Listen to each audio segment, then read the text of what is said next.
இறைவனின் சாந்தியும் சமாதானமும் அனைவர் மீதும் உண்டாவதாக. 6ஆம் வகுப்பு இயல் 2 கற்கண்டு பகுதியில் முதல் எழுத்தும் சார்பெழுத்தும். அன்பு மாணவ செல்வங்களே, நாம் முதலில் தமிழ் எழுத்துக்களை பற்றி ஒரு முன்னோட்டத்தை பார்ப்போம். தமிழில் உள்ள மொத்த எழுத்துக்கள் 247 என்பது நாம் அறிந்தவையே. அதில் உயிரெழுத்துக்கள் 12, மெய்யெழுத்துக்கள் 18, உயிர்மெய் எழுத்துக்கள் 216, ஆயுத எழுத்து 1. ஆக எல்லா எழுத்துக்களையும் ஒன்றாக சேர்த்தோமானால் நமக்கு கிடைக்கும் எழுத்துக்கள் எண்ணிக்கை 247. தமிழ் எழுத்துக்கள் 247 என்பது நாம் ஏற்கனவே அறிந்தவைதான். இப்பொழுது நம் பாடப்பகுதியில் முதல் எழுத்தும் சார்பெழுத்தும் என்பது பற்றி பார்ப்போம். எழுத்துக்களை 2 வகைகளாக பிரிக்கலாம். அவை 1 முதல் எழுத்துக்கள், 2 சார்பெழுத்துக்கள். முதல் எழுத்துக்களா? ஏன் முதல் எழுத்துன்னு சொல்கிறோம்? அப்படின்னா முதல் எழுத்து எத்தனை? எதற்காக அதை முதல் எழுத்து என்று பெயர் வந்தது?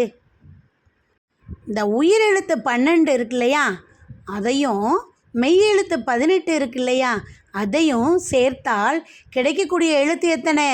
30. இந்த 30 எழுத்தை தான் நம்ம முதல் எழுத்துக்கள் என்கின்றோம். ஏன் இது முதல் எழுத்து? பிற எழுத்துக்கள் தோன்றுவதற்கும் இயங்குவதற்கும் முதற்காரணமாக இந்த முதல் எழுத்துக்கள் இருக்கின்றன. எனவே இவற்றை முதல் எழுத்துக்கள் என்கின்றோம். அப்படின்னா சார்பெழுத்து என்றால் என்ன? இந்த முதல் எழுத்து இருக்கு இல்லையா, முதல் எழுத்து 30 முதல் எழுத்துக்களையும் சார்ந்து வரும் எழுத்துக்களை நாம் சார்பெழுத்து என்கின்றோம். இந்த சார்பெழுத்தானது 10 வகைப்படும். 1 உயிர்மெய், 2 ஆயுதம், 3 உயிர் அளபடை, 4 ஒற்றளபடை, 5 குற்றிய லிகரம், 6 குற்றிய லுகரம், 7 ஐகார குறுக்கம், 8 ஔகார குறுக்கம், 9 மகர குறுக்கம், 10 ஆயுத குறுக்கம். இந்த 10 சார்பெழுத்துக்கள் இருக்கிறது இல்லையா? இந்த 10 எழுத்துக்களில் நம் பாடப்பகுதியில் உயிர்மெய், ஆயுதம் இந்த 2 சார்பெழுத்துக்களை மட்டும் பற்றி பார்ப்போம். உயிர்மெய் எழுத்துக்கள் எவ்வாறு தோன்றுகின்றன? மெய் எழுத்துக்களும் உயிர் எழுத்துக்களும் ஒன்றுடன் ஒன்று சேர்வதால் உயிர்மெய் எழுத்துக்கள் தோன்றுகின்றன. இப்பொழுது இதற்கு சான்று, இச் என்பது என்ன எழுத்து? மெய் எழுத்து இல்லையா? இச்சு கூட்டல் ஆ என்ன? சா.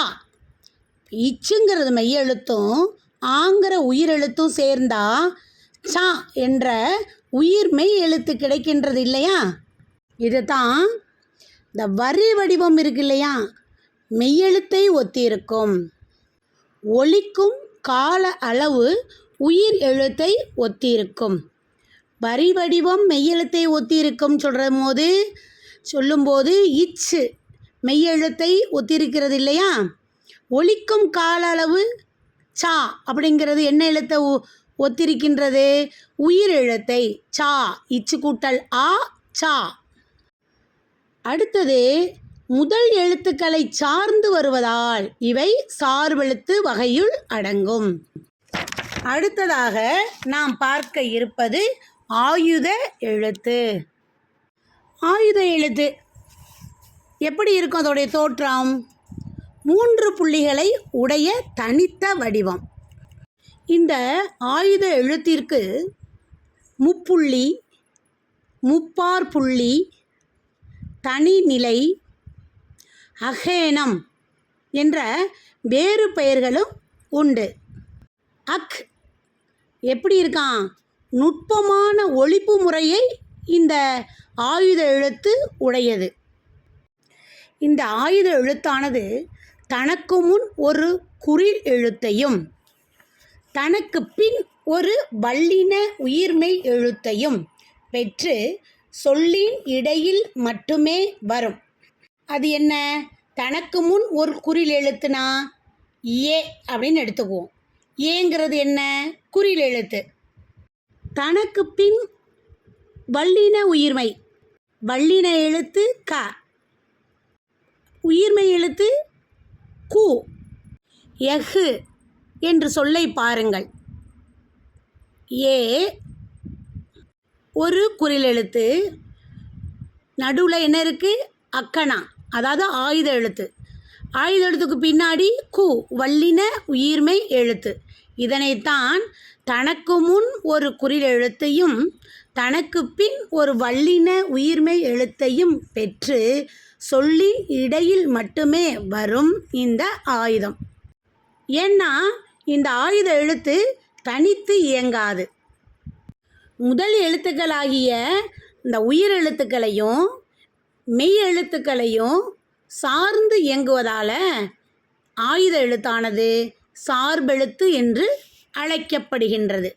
மாணவ செல்வங்களே, நாம் இதுவரை எழுத்துக்கள் எத்தனை, அதில் முதல் எழுத்து எண்ணிக்கை எத்தனை, சார்பெழுத்தின் எண்ணிக்கை எத்தனை, சார்பெழுத்தில் உயிர்மெய், ஆயுதம், இந்த இரண்டையும் பற்றி கண்டோம் இல்லையா?